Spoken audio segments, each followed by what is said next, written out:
네, 오늘 하나님께서 우리에게 주신 말씀 같이 보도록 하겠습니다. 출애굽기 26장 33절과 27장 1절과 2절, 여러분들이 가지고 계신 주보 그리고 앞에 있는 화면에 나와 있습니다. 같이 요 세 절의 말씀을 보겠습니다. 26장 33절 먼저 보겠습니다. 시작. 그 휘장을 갈고리 아래에 늘어뜨린 후에 증거궤를 그 휘장 안에 들여놓으라. 그 휘장이 너희를 위하여 성소와 지성소로 구분하리라. 네, 27장 1절과 2절 같이 읽겠습니다. 너는 조각목으로 길이가 5규빗, 너비가 5규빗의 제단을 만들되 네모 반듯하게 하며 높이는 3규빗으로 하고 그 네 모퉁이 위에 뿔을 만들되 그 뿔이 그것에 이어지게 하고 그 제단을 놋으로 싸고. 아멘. 네, 오늘은 휘장과 번제단이라는 제목으로 같이 말씀을 좀 나누겠습니다. 지난 시간에 저희가 들은 말씀을 좀 정리를 할 텐데요. 지난 시간에 성소와 증거궤라는 제목으로 말씀을 나눴고요. 앞에 있는 화면을 보아주시면 하나님이 이 성소를 만드는 데 있어서 제일 먼저 요구하신 것은 이스라엘 백성의 참여였습니다. 그래서 그게 하나님이 뭔가가 부족해서 참여하길 원하신 게 아니고 마치 아이가 부모님과 함께하면서 누리는 기쁨을 깨닫는 것처럼 우리에게도 하나님의 일에 동참하고 참여하는 기쁨을 알려주기 위해서 우리에게, 이스라엘 백성에게 하나님의 일에 참여하도록 하신 것이 첫 번째 이야기였습니다. 그리고 증거궤 위에 있는 속죄소를 통해서 다음 거를 봐주세요. 감사합니다. 제일 아래 하나님의 말씀이 있고 그 말씀 위에 희생의 피, 예수님의 피, 희생제물의 피가 뿌려짐으로 우리가 하나님 앞에 나아가기 전에 반드시 하나님의 말씀 위에 서서 희생제물의 그 희생을 통하여 하나님 앞에 담대히 나아갈 수 있다라고 하는 걸 말 그대로 굉장히 훌륭한 교보제로 우리에게 보여주고 알려주셨다는 말씀을 지난 시간에 나눴습니다. 하나도 기억이 안 나시겠지만 지난 시간에 나눴습니다. 네. 괜찮습니다. 보고 또 보다 보면 또 생각이 나요. 그리고 이게 우리가 뭐 지난 시간 거를 달달 외워서가 아니라 지난 시간에 있었던 말씀 중에 하나라도 우리의 삶 속에 박혀 있다가 어떤 순간에 탁 나오면 그걸로 족합니다. 그걸로 충분해요. 오늘 말씀 휘장과 번제단에 대해서 이야기를 할 텐데 사실 이게 그닥 재미는 없지만 말이 좀 이상한데요. 듣다 보면 또 재밌어요. 왜냐하면 제가 그랬거든요. 말씀을 준비하면서 되게 재미없네 그러고서 읽었어요. 근데 보면 볼수록 재미가 있더라고요. 이 재미를 여러분들과 같이 좀 나눴으면 좋겠어요. 재미도 나누고 은혜도 나누고 여기에 있는 하나님의 마음도 함께 나누었으면 좋겠습니다. 예. 제일 먼저 휘장에 대한 이야기를 좀 나눌 텐데요. 성막의 범위 안에 휘장이 전부 3가지 종류가 있어요. 감사합니다. 보면 26장 1절부터 14절까지 나와 있는 휘장이 있는데요. 이거는 예리야라고 부르는 휘장인데 성소와 지성소, 그러니까 성전의 제일 안쪽에 있는 성소와 지성소 위를 덮는 휘장이에요. 이걸 예리야라고 부르고 그 안에 가로쳐진 막이 하나가 있어요. 그게 파로케트라고 하는 건데 성소와 지성소를 구분하는 휘장이에요. 이게 이제 파로케트라고 하는 거고, 그리고 마사크라고 하는 건데 이거는 성막 전체를 담처럼 이렇게 두르고 있는 휘장, 요거를 이제 마사크라고 이야기합니다. 근데 조금 이따 말씀으로 보겠지만 안쪽에 있는 휘장과 바깥에 있는 휘장은 차이가 있어요. 그것도 잠시 후에 말씀으로 보도록 하겠습니다. 사실 우리가 이 휘장을 이야기할 때는 딴 데 말고 성경 한 군데만 보면 딱 이해가 됩니다. 그래서 오늘은 말씀의 결론을 먼저 내려놓고 시작을 하려고 해요. 말씀을 봐주시면 마태복음 27장 50절에서 51절 말씀인데요. 예수님이 운명하시던 때에 있었던 일이에요. 예수께서 다시 크게 소리 지르시고 영원히 떠나시니라. 이에 성소 휘장이 위로부터 아래까지 찢어져 둘이 되고 땅이 진동하며 바위가 터지고. 사실 이걸로 성소가 휘장이 어떤 의미인지는 충분히 설명이 됩니다. 성막 안에서 이 휘장은요, 예수님의 몸을 상징하는 거예요. 예수님이 돌아가실 때 찢어짐으로. 이거 하나로 충분히 설명이 됩니다. 자, 이렇게 결론을 내놓고 이 결론을 향해서 우리가 하나하나 알아가도록 하겠습니다. 자, 여기에서 찢어진 이 휘장은요, 하나 앞에를 좀 보여주시겠어요? 이 세 가지 휘장 중에 어떤 휘장일까요?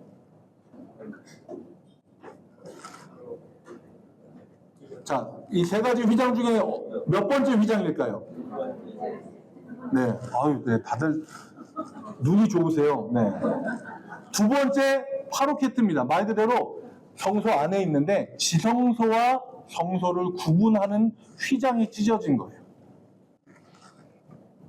이 휘장이 찢어졌다라고 하는 의미는요, 말 그대로 휘장의 의미는 이쪽과 저쪽을 구분하는 의미도 있는데요, 다르게 생각을 하면은요, 그냥 구분지에서 넘어오지 마가 아니라 양쪽을 이어주는 통로의 역할도 하는 거예요.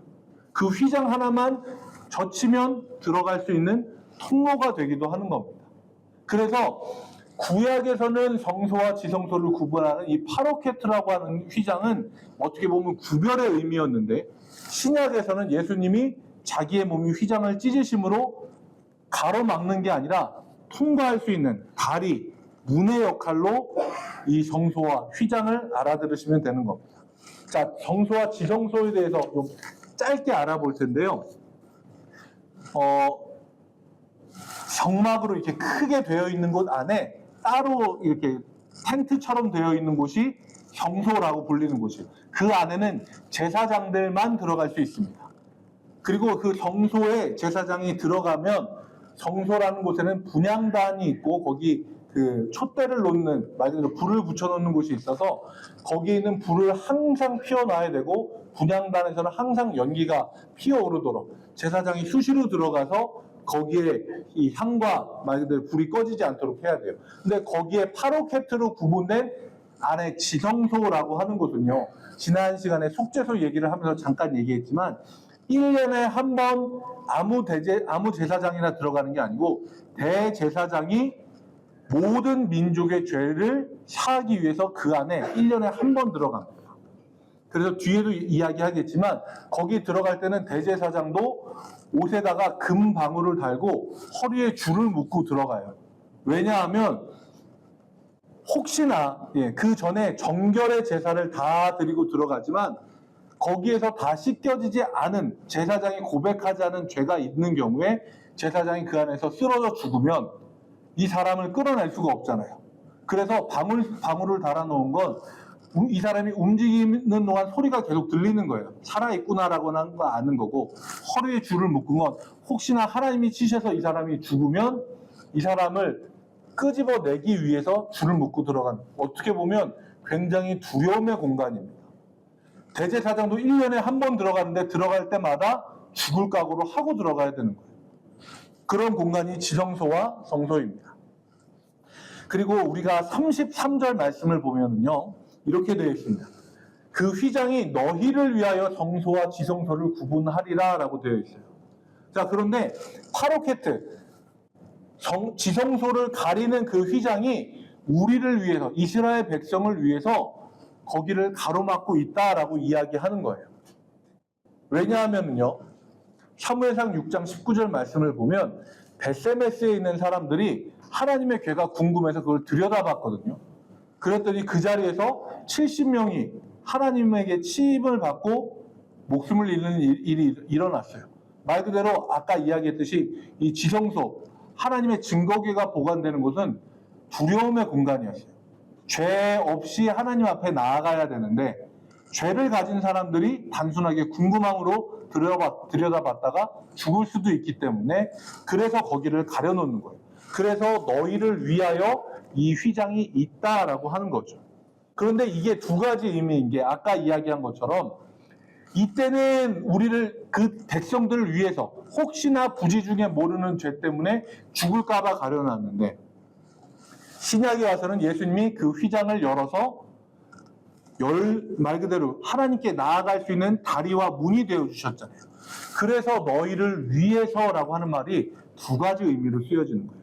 구약의 시대는 죽을까봐, 신약에는 우리가 하나님 앞에 나아가기 위한 문으로서 이렇게 두 가지 의미로 쓰여지는 겁니다. 자, 이 이 휘장이 만들어진 거를 좀 볼 텐데요. 26장 1절을 보면 성막을 만드는 그 휘장을 만드는 게 나와 있는데, 이렇게 되어 있습니다. 성막을 만들 때 가늘게 꼰 배실과 청색, 자색, 홍색 실로 그룹을 정교하게 수놓은 10폭의 휘장을 만들지니 라고 되어 있습니다. 근데 이게 색깔 하나하나가 다 의미가 있어요. 배실이라고 하는 건 말 그대로 삼배 아시죠? 하얀 색깔. 그 흰색은 말 그대로 순결함과 의로움을 상징하고, 청색은 하늘과 신성을 나타내고, 자색은 왕권과 권위, 그리고 홍색은 피와 희생, 속죄를 나타내는 겁니다. 그래서 이 네 가지 색깔을 꼭 쓰게 되어 있는데, 이 네 가지 색깔이요, 성막의 휘장을 만들 때 쓰여질 뿐만 아니라 제사장의 에봇을 만드는, 제사장이 이 옷 앞에 붙이는 이 조끼 같은 걸 만드는데, 그때도 이 네 가지를 쓰는데 여기에 한 가지를 더 써요. 뭐냐면 금색실을 씁니다. 근데 그 금색실은 예수님의 인성을 나타내는 색이에요. 그래서 제사장의 역할은 백성과 하나님 사이에 서 있는 사람, 말 그대로 죄를 지은 자와 하나님 사이에 중간에 서 있는 중보자의 역할인데, 그래서 이 제사장이 예수님의 몸과 인성을 나타내는 5가지 색으로 이거를 자기의 가슴팍을 가리는 거죠. 가슴팍을 가리는 건 자기 안에 있는 죄를 가리는 겁니다. 예수님의 상징으로 자기를 가리고 하나님과 사람 앞에 서는 것, 그게 제사장이라고 하는 걸 나타내는 겁니다. 자, 여기에서 그룹이라고 되어 있는 거, 그룹, 지난 시간에 기억나시죠? 기억나신다고 해주세요. 네. 지난 시간에, 이 그룹이라고 하는 거는 케루빔, 말 그대로 하나님의 천사를 상징하는 번역에 나타나 있는 건데, 그 그룹을 수놓는 건데, 이것도 차이가 있어요. 그러니까 성소를 덮는 휘장에 그 그룹을 수놓고요, 안에 있는 파로케트, 지성소와 성소를 구분하는 거기에도 줄을 놓고요. 그런데 바깥을 두르는 휘장에는 이 천사를 새겨넣지 않아요. 이게 큰 차이입니다. 그래서 이게 말 그대로 어떤 의미를 가지냐면, 바깥에서 하나님 앞에 나오기 위해서 오는 모든 사람들은 지키고 가로막지 않아요. 여기에 나오는 이 케루빔이라고 하는 천사들이 성경에 처음 나오는 게 에덴 동산에서 아담과 하와가 쫓겨나고 그 에덴 동산을 지키는 자들이 바로 이 케루빔들이었거든요. 그래서 다가오지 못하게 지키는 거예요. 근데 그게 성막의 바깥을 두르는 휘장에는 이 케루빔이 안 새겨져 있어요. 누구나 다 하나님 앞에 나올 수 있다는 의미예요. 그런데 안에 있는 성소와 지성소에 있는 휘장에는 케루빔들이 새겨져 있어요. 왜냐하면 누구나 하나님께 나올 수 있지만 하나님을 만나기 위해서는 그 앞에 있는 번제단에서 죄의 문제를 해결하고 나아가야 된다는 거예요. 그래서 이걸 구조로 여기에 새겨진 천사들과 휘장으로 이걸 설명하고 있는 겁니다. 네, 제가 너무 열심히 하다 보니까 어디까지 했는지 제가 잠깐 놓쳤는데요. 네, 찾았습니다. 이제 우리가 이 휘장을 처음에 결론을 내놓고 시작을 했잖아요. 그 결론 부분의 말씀을 같이 좀 볼게요. 보여주세요. 네, 감사합니다. 자, 여기에서 우리가 이 말씀을 좀 주의 깊게 볼 게 있는데요. 성소 휘장이 찢어지는데 어디서부터 어디로 찢어졌어요? 위에서부터 아래로. 자, 이 휘장이 높이가 어느 정도 되냐면 지성소의 높이가 10규빗이에요. 한 규빗은요, 성인 남자의 팔꿈치에서 여기 손끝까지 대략 45cm에서 50cm 정도인데 10규빗이면 대략 4.5m에서 5m 정도예요. 그러니까 굉장히 높은 거죠. 제가 키가 2m가 조금 안 되는데요. 네. 저 같은 사람이 한 2명하고 반명 정도가 더 서 있으면 그 정도 높이가 되겠죠. 우리가 무언가를 힘줘서 찢으면 힘이 제일 많이 가해지는 부분부터 찢어집니다. 종이를 찢을 때도 마찬가지잖아요. 찢을 종이가 없는데 어쨌든. 근데 위로부터 이게 찢어졌다라고 하는 건 사람이 밑에서부터 찢어서 올렸다는 게 아니고 예수님이 운명하셨을 때 하나님이 이 휘장을 직접 위에서부터 찢으셨다는 거예요. 그건 뭐냐 하면 지성소와 성소를 가로막고 있었던, 말 그대로 누구든지 하나님 앞에 나올 수 있도록 하나님이 직접 허락하셨다라는 뜻입니다.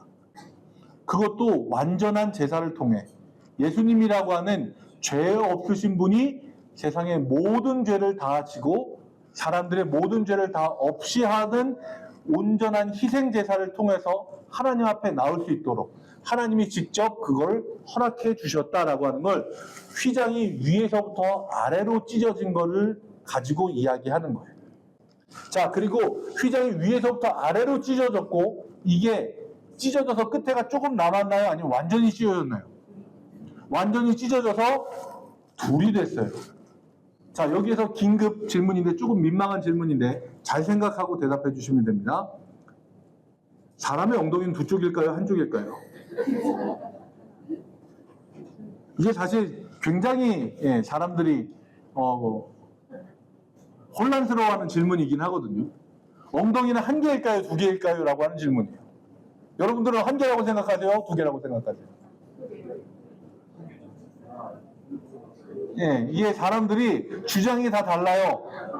좀 민망하긴 한데 얘기를 좀 하자면 두 개라고 주장하는 사람들은 야 만져봐라. 양손으로 이렇게 하면 두 개 아니냐라고 얘기하는 거고 사람들이 엉덩이 오른쪽 엉덩이 왼쪽 엉덩이라고 얘기하지 않고 엉덩이라고 하나로 얘기하지 않냐. 그러니까 하나다라고 얘기를 하기도 해요. 정확하게는 잘 모르겠습니다. 저도.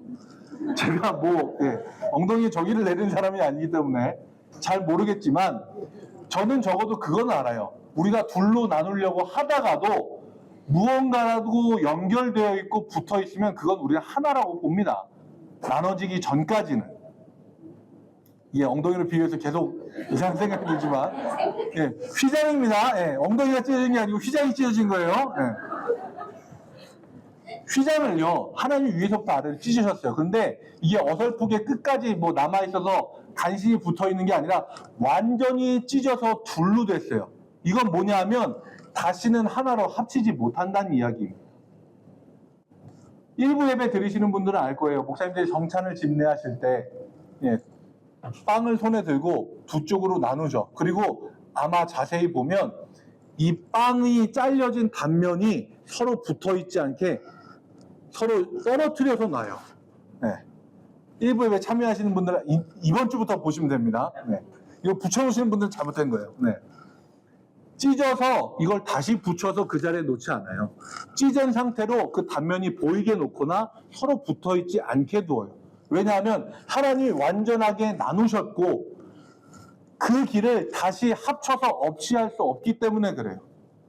그래서 유대교 랍비들의 전승, 구전으로 전해지는 이야기에 따르면 예수님이 돌아가실 때 찢어진 휘장을 가지고 그 당시에도 기술자들이 있었을 거 아니에요. 높이 5m의 천을 다시 만들려면 힘드니까 이걸 어떻게든지 실을 풀어서 기술 중에 그런 게 있다면서요. 찢어진 것도 실을 이렇게 풀어가지고 하나로 샤샤샤샥 연결해서 붙이는 그 당시에 기술을 가진 사람들이 그걸 가지고 막 열심히 붙이려고 했는데 어떻게 해도 하나처럼 보이지는 않았다라는 이야기가 전해집니다. 하나님이 이 길을 완전히 열어놓으신 거예요. 예수님이 자기의 몸을 찢으셔서 놓으신 것처럼 하나님 위에서부터 완전히 찢어 놓으셨고 이 길을 다시 누군가가 닫을 수 없도록 둘로 완전하게 찢어 놓으신 겁니다. 자, 히브리서 10장 19절 20절 말씀을 보겠습니다. 그러므로 형제들아 우리가 예수의 피를 힘입어 성소에 들어갈 담력을 얻었나니. 자, 성소에 들어갈 때 담력이 필요해요. 왜요? 죽을 수도 있으니까. 그런데 예수의 피를 힘입어 성소에 들어갈 담력을 얻었어요. 이제 우리가 용기 있게 하나님 앞에 나아갈 수 있습니다. 그 길은 우리를 위하여 휘장 한가운데로 열어놓으신 새로운 살 길. 그전에는 들어가면서 죽을지도 모르는데 염려하고 걱정하는 길이었는데 그게 아니라 이제 그곳이 완전히 새로운 살 길로 우리에게 활짝 열어놓으셨다는 거예요. 그리고 여기서 분명하게 이야기합니다. 휘장은 곧 육체니라. 누구의 육체? 예수님의 몸이라는 거죠. 이걸 통해서 우리는 분명히 알 수 있는 게 있습니다. 우리는 예수님의 희생을 통해서 하나님 앞에 담대히 나아갈 수 있습니다. 우리의 삶에서도 마찬가지예요. 누군지 모르지만 우리 앞에 무언가를 해놓은 사람들 때문에 지금의 우리의 삶이 있는 거예요. 그리고 지금 우리의 삶도 마찬가지입니다. 이후에 우리의 다음 세대들이 어떻게 살아갈지 모르지만 우리가 쌓아놓은 신앙의 기도와 그리고 믿음들 때문에 그들도 분명히 살게 될 겁니다. 그런데 이게 그냥 우리의 가정에서만, 우리 교회에서만 끝나는 게 아니고 우리의 나라와 민족을 세워가는 것까지 우리의 몫이어야 합니다.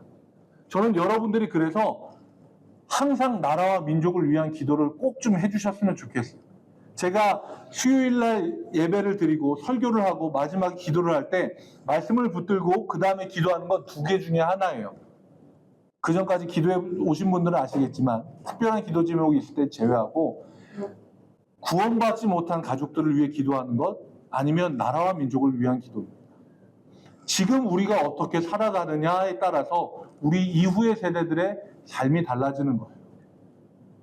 예수님의 몸이 그 하나의 휘장을 둘로 완전히 나누어서 새로운 살 길을 열어놓으신 것처럼 우리의 희생적인 삶을 통해서 우리 이후에 살아갈 믿음의 세대들도 하나님 앞에서 조금 더 믿음으로 온전히 서는 믿음의 세대들이 될 수 있도록 희생의 삶을 사는 우리 모두가 되시길 주님의 이름으로 축복합니다. 자, 이제 번제단을 볼 텐데요. 번제단은 조금 짧게 볼게요. 휘장이 예수님의 육체라서 너무 중요해서 좀 길게 봤어요. 자, 요게 번제단인데요. 다른 거 말고 뭘 보시면 되냐면 이 성막 안에 여기 입구에 있는 출입문과 출입문을 들어왔을 때 제일 먼저 눈에 띄는 게 바로 번제단인데요. 출입문의 넓이가 어떻게 되냐면요. 20규빗이에요. 문치고는 굉장히 크죠. 가로가 9m예요. 지금 여기가 9m가 될래나요? 안 될 것 같은데 가로가 9m면 엄청나게 큰 문입니다. 문이 왜 이렇게 크냐 하면 들어오는 사람이 많아서가 아니라 누구든지 들어오라는 거예요. 아까 이 성막의 주변을 둘러싸는 휘장에 그룹이 없었던 것처럼 지키고 못 들어오게 하는 게 아니라 누구나 들어오라고 문이 넓은 겁니다. 그 넓은 문으로 들어갔을 때 가장 먼저 눈에 띄는 게 뭐냐 하면 번제단이에요. 왜냐하면 그 앞에 있는 성소와 지성소로 나아가기 위해서 이 번제단에서 반드시 희생 제물을 드리고 그 다음에 나아갈 수 있기 때문입니다. 자, 그 다음 거를 보여주시면요. 이게 번제단 앞에서 이제 희생제물을 불살라서 제물을 드리는 모습인데요. 이게 우리가 그림이나 아니면 뭐 이런 걸로 보면 항상 제사장의 모습이 깨끗하고 솔직하게 좀 거룩한 모습으로 그려져 있어요. 그런데 절대로 이런 모습이 아닐 겁니다. 왜냐하면 하루에도 수십 마리의 동물의 말 그대로 그 목을 따서 피를 받고요. 그 피를 이 제단 주변에 사방 뿌리고 그리고 그 동물의 피를 다 뺀 다음에 팔, 다리, 내장, 살을 다 나눠서 고기는 고기대로 뼈는 뼈대로 다 분리를 하는 게 제사장들의 일이에요. 이 사람들의 옷이 이렇게 깨끗했을까요?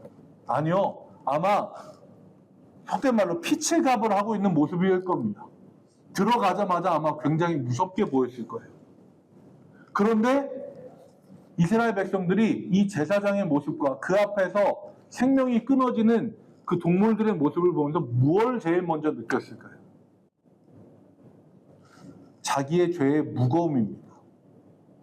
자기의 죄 때문에 어떤 한 생명을 가진 방금 전까지 내 손에 끌려 들어왔던 그 동물이 그렇게 죽어야 되고요.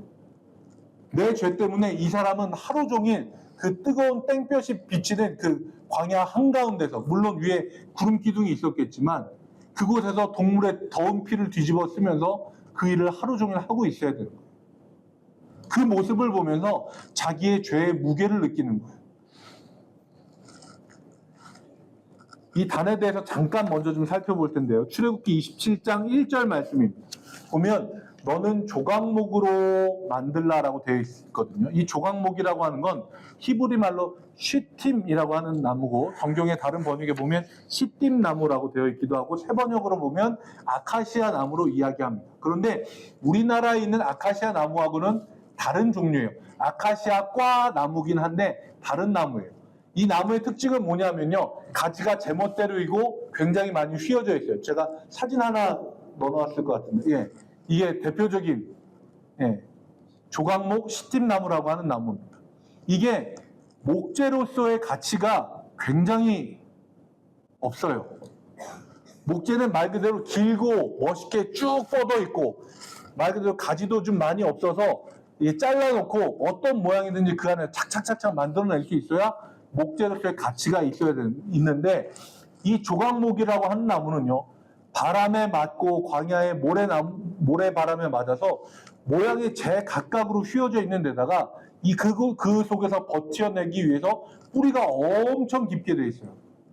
그냥 뭐 10m, 20m 이 정도가 아니라 100m 단위로 땅속으로 뻗어 있대요. 그래서 생명력도 엄청 질기고 껍데기도 엄청 단단하고 심지어 병충해도 잘 안 걸린대요. 그래서 이 나무의 별명이 썩지 않는 나무가 이 나무의 별명이에요.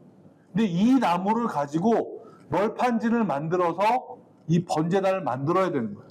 어떻게 해야 되냐면요, 가지를 일일이 다 잘라내고 휜 것들을 다 쳐내고 최대한 그 안에서 살릴 수 있을 만한 네모난 것들을 잘라내서 그걸 다 붙이는 거예요. 그렇게 해야 요만한 조각 하나가 나오고, 그것들을 또 여러 개 만들고 붙여서 이 번제단이라고 하는 걸 만드는 겁니다. 굉장히 어려운 과정이에요. 그런데 왜 이 조각목으로 만들게 했냐면, 이 조각목이 상징하는 건 바로 이스라엘 백성과 성도들입니다. 여기저기 뻗어 있는 가지, 말 그대로 제 멋대로는 이스라엘 백성을 나타내요. 그리고 굉장히 단단하죠. 자기의 뜻대로 살려고 해요. 어느 것 하나 하나님의 뜻대로 맞춰가는 게 아니라 제 멋대로 그 어떤 것에도 영향받지 않고 자기의 주장을 내세우는 겁니다. 그런데 하나님은 그런 조각목 같은 사람들을 다듬고 또 붙여서 서로 연합해서 하나의 번제단으로 사용하시는 거예요. 고린도전서 1장 27절 말씀을 보면요, 이렇게 되어 있습니다. 하나님께서는 지혜 있는 자들을 부끄럽게 하시려고 세상에 어리석은 것들을 택하셨으며 강한 것들을 부끄럽게 하시려고 세상에 약한 것들을 택하셨습니다. 그 당시에 멋있고 좋은 나무가 없어서가 아니에요. 바로 옆 나라만 건너가면은요, 백향목이라고 하는 정말 좋은 나무가 있었지만 하나님은 그런 나무를 원하신 게 아니에요. 이 조각목처럼 제 멋대로 휘어지고 어느 것 하나 사람들이 보기에 땔감밖에 쓸 게 없겠다라고 하는 그런 나무를 통해서 하나님은 사람들의 죄를 사하는 번제단을 만드시는 분이에요. 그걸 이 백성들에게 알려주고 가르쳐주고 싶으신 거예요. 너희가 잘난 것 하나 없어도 돼. 괜찮아. 내가 다듬어서 쓸게. 너희 모습이 제각각이어서 삐죽삐죽 서로 안 맞는 것 같아. 괜찮아. 내가 다듬어서 하나로 만들어서 쓸게. 그게 번제단을 통해 나타나는 하나님의 마음입니다. 그리고 이 번제단의 마무리는 뭐로 되어 있었냐면 노스로 되어 있습니다. 노스로 이 번제단을 다 싸도록 되어 있는데요. 노스는 성경에서 힘을 상징하기도 하고 심판을 상징하기도 하고 불을 견뎌내는 인내를 상징하기도 합니다. 그런데 모세 오경에서 이 놋이 나타내는 굉장히 중요한 하나의 상징이 있어요. 민수기 21장 9절 말씀을 보면요, 이게 나와요. 모세가 놋뱀을 만들어서 장대 위에 다니 뱀에 물린 자가 놋뱀을 쳐다본 즉 모두 살더라. 여기에서 나타나는 이 놋뱀, 이 놋이 나타내는 의미가 뭐예요? 우린 다 알고 있죠. 예수님입니다. 그래서 조각목, 이스라엘 백성으로 상징이 되는 이 조각목, 제 멋대로이고 목재로서의 가치가 없는 이 나무들을 다듬어다가 하나님의 하나의 번제단으로 만들고 그 위에 예수님을 상징하는 놋을 씌우면요, 그 모습이 하나님이 보시기에 죄를 사하고 하나님 앞에 담대히 나올 수 있는 귀한 통로로 사용되는 겁니다. 지금 여러분들도 마찬가지예요. 우리의 모습이 잘나고 뛰어나서 그렇게 해서 하나님 앞에 구원받은 사람 아무도 없어요. 그런데 하나님이 우리를 불러주시고 못난 거 깎아서 때로는 있는 모습 그대로 우리를 붙여서 사용해 주시는 거예요. 예수 그리스도로 덮어주셔서 우리가 의로운 것처럼 그런 우리의 모습을 보고 사람들이 하나님 앞에 나올 수 있는 거예요. 우리가 통로가 되어서 하나님 앞에 바쳐진 번제단이 되어서 사람들이 하나님 앞에 나올 수 있도록 하는 게 우리의 역할인 겁니다. 마지막입니다. 마지막으로 이 번제단에는요, 뿔이 있었습니다. 성경에서 뿔은요, 생명과 능력을 상징합니다. 그리고 유명한 성경 구절이 있습니다. 열왕기상 1장 50절로 51절의 말씀인데요. 반역을 꿈꾸던 아도니아가 솔로몬에게 반역을 하고 나서 자기가 죽을 것 같으니까 어디로 달려가냐면 성전으로 달려가서 번제단에 있는 뿔을 붙잡습니다. 그리고 이야기하는 거예요. 솔로몬 왕이 오늘 칼로 자기 종, 자기 자신이죠. 아도니아를 죽이지 않겠다고 내게 맹세하기를 원한다 하나이다. 어떻게 됐을까요? 끌려가서 죽임을 당했을까요? 아니요. 그 앞에 번제단 앞에 나가서 뿔을 붙들고 있는 이 아도니아를 살려줍니다. 그래서 이 뿔은요, 힘과 능력을 상징하기도 하는데 생명의 뿔, 구원의 뿔이기도 합니다. 번제단에 올라서 있는 그 뿔은요, 이 조각목과 하나가 되고 놋과 하나가 되어서 떨어지지 않게 함께 붙어 있는 걸로 만들라고 하셨어요.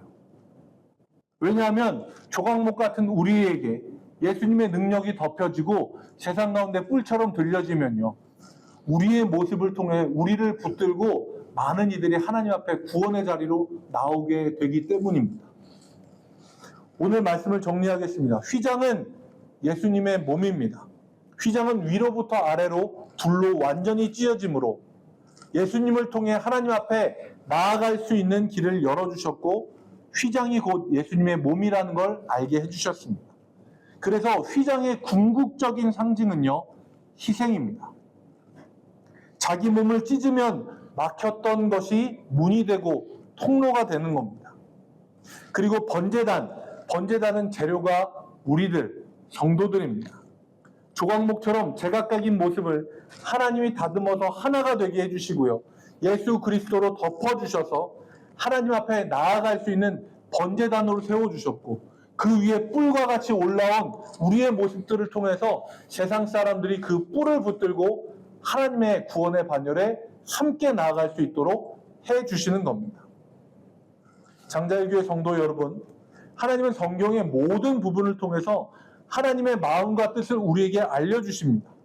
예수님의 희생과 사랑을 통해서요, 하나님의 마음에 합한 자들이 좀 더 많이 나오기를, 하나님 앞으로 담대하게 나오기를 원하십니다.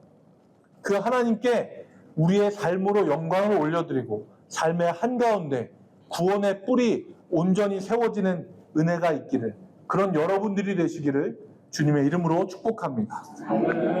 우리 함께 찬양하겠습니다.